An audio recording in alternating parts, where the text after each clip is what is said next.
Story 1. Friend used to share stories of when she was newly a nurse. She was checking out a patient following protocol. This guy had been seen multiple times and given an antibiotic for a lung infection. Again, this guy had been seen by a nurse and a doctor, and she was to do the last follow-up before releasing him. "What is this?" "A shirt. I keep them in my hole." Dude has an abscess so big that he stuffed a t-shirt in it and forgot about it. At the time, it had gotten so large that he now stuffed 3 shirts in. Neglected to tell the doctor or get it checked out. By the time the last pus and blood-soaked one was pulled out, the smell was so bad it cleared the room. Story 2.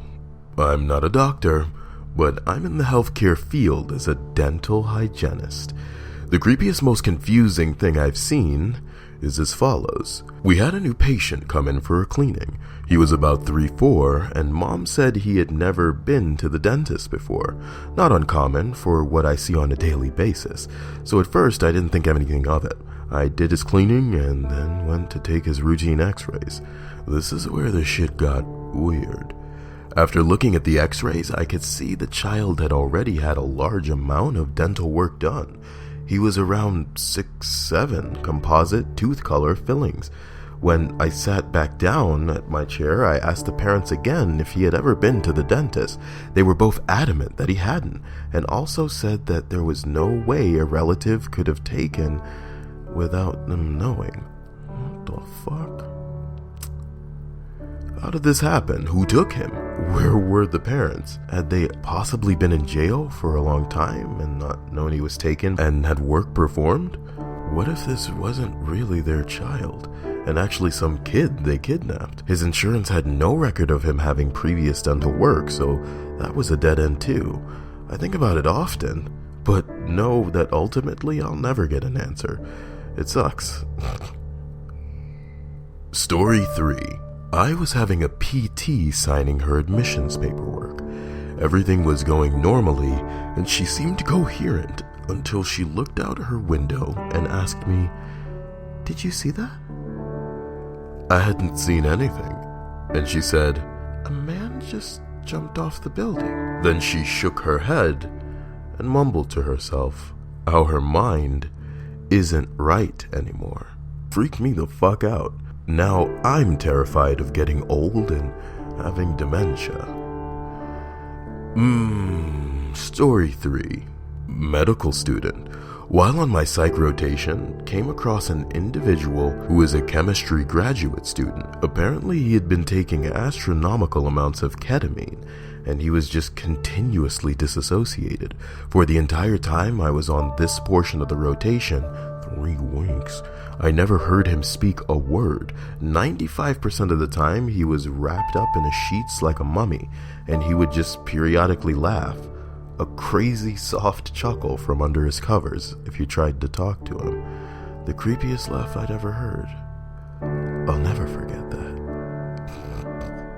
Story 4. Not an MD, but I do work at a hospital. I was sitting a patient up at the edge of the bed that was in the ICU. She started getting all squirrely. She didn't speak much English, but kept saying, "Stand, stand." So I helped her stand up.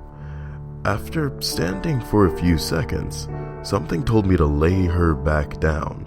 Before her head ever hit the pillow, her eyes rolled back, and she was gone. She had a massive stroke and was gone on the spot. She died in my arms, but I like to think I honored her last wish of wanting to stand. Story 4. Where's this 5? I'm not a doctor, but I'm a nurse. I work with geriatric patients, and there was this incident about 3 years ago. Before I explain, let me say that I don't believe in ghosts.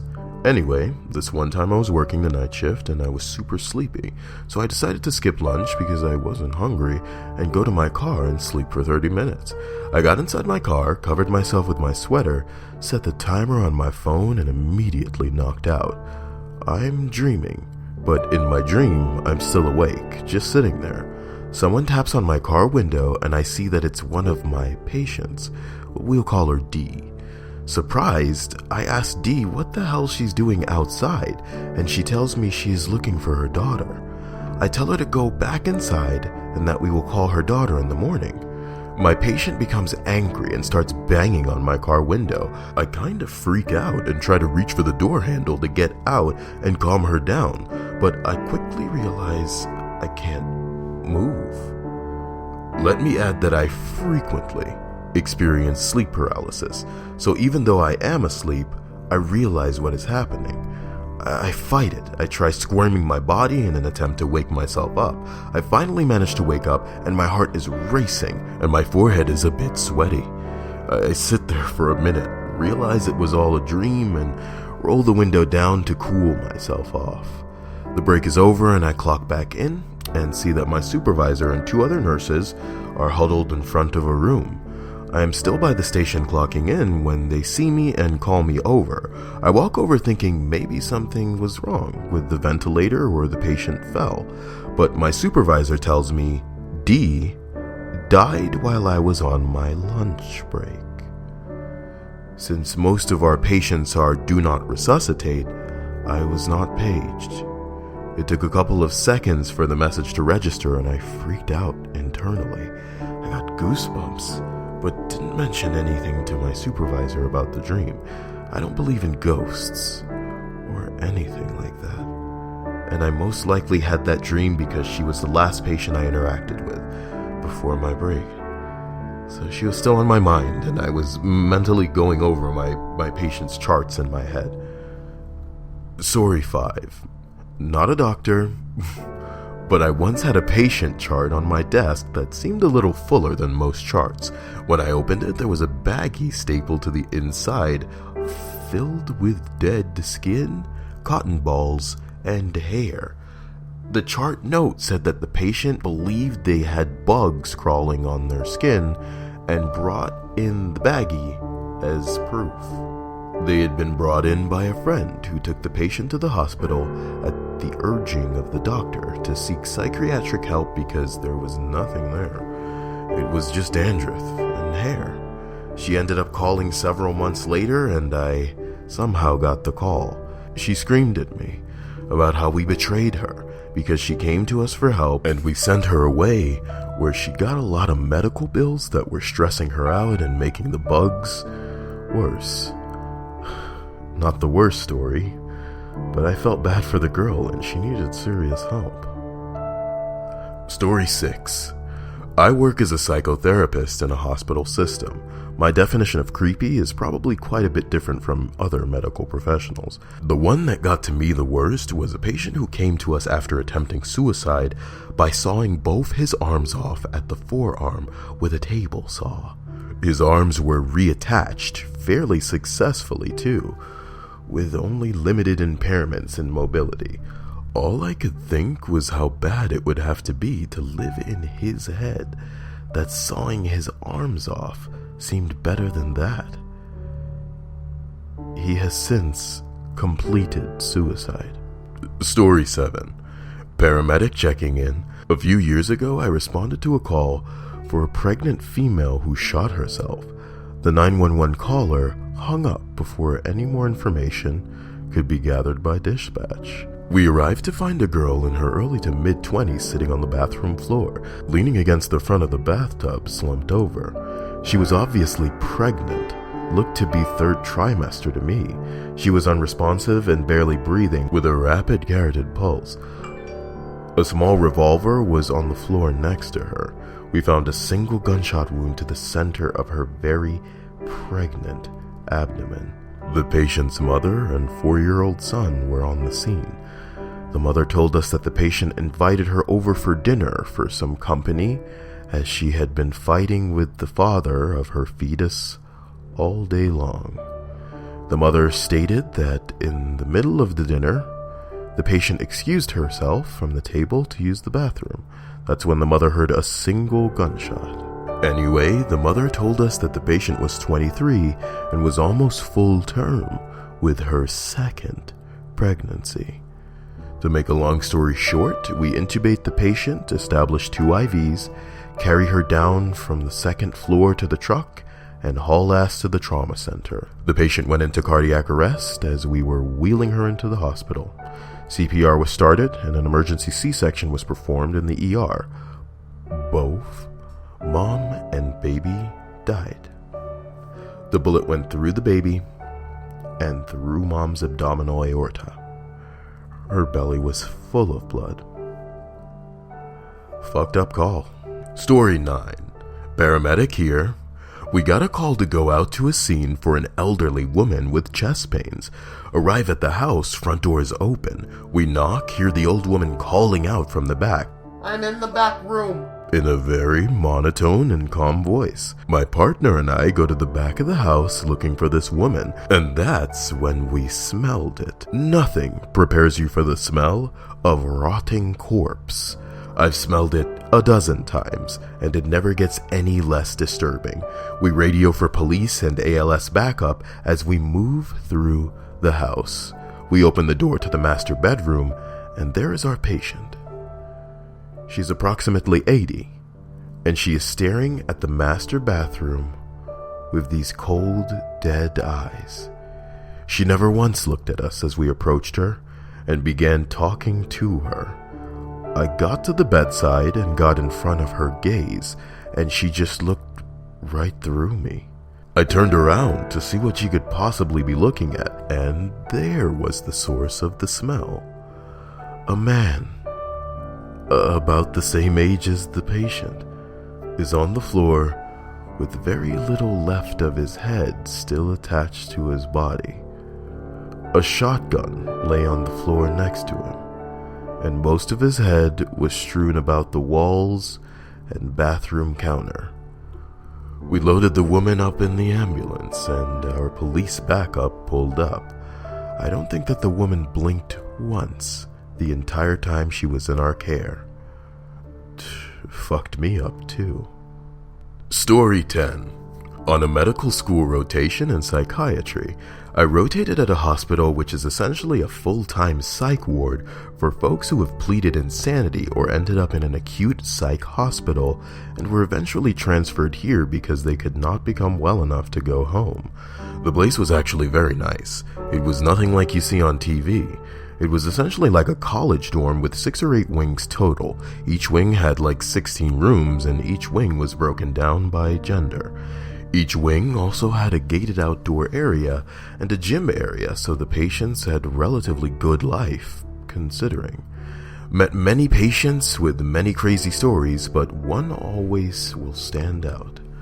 This young guy, about 25 years old, was there. He had these delusions just after college about some girl he had a crush on from his freshman year of college. She wrote for a popular magazine, and he supposedly had these delusions that she was writing about him to make fun of him. He hunted her down in her hometown, raped her, and tried to kill her, but she escaped. He then pled insanity and was placed here.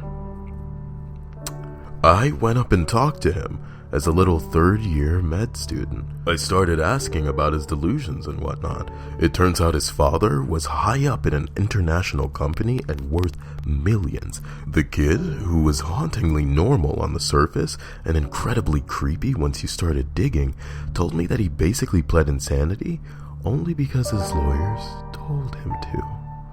He never had delusions, never had hallucinations, nothing.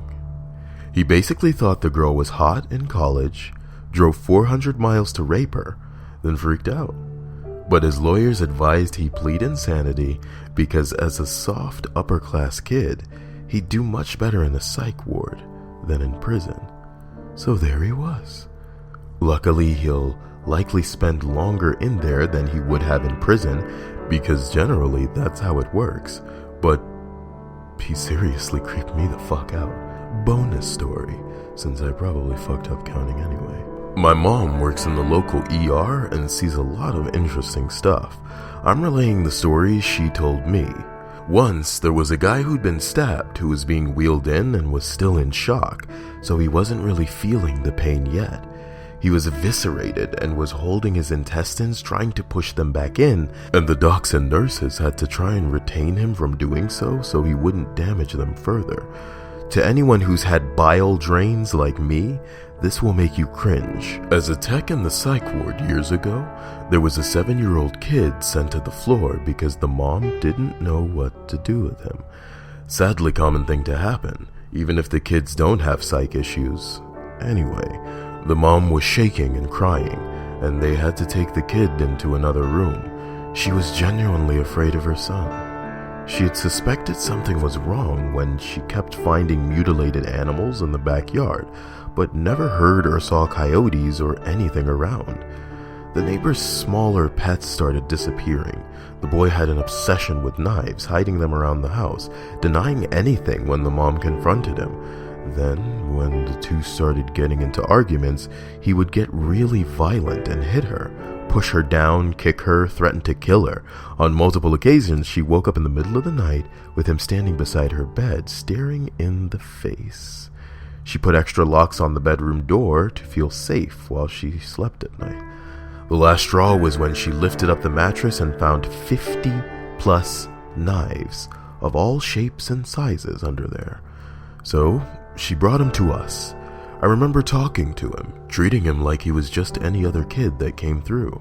He seemed remarkably normal, until you spoke directly to him. He had this way of looking right through you, or maybe like he didn't even see you at all while you were speaking. He would respond like a robot, like he was just trying to say words because that's what we wanted to hear. And he would always put on this creepy, lifeless-looking smile, like all mouth and no eye involvement. Especially when he would get away with something, like taking another kid's markers and they couldn't figure out who did it. Still gives me chills laying here thinking about it.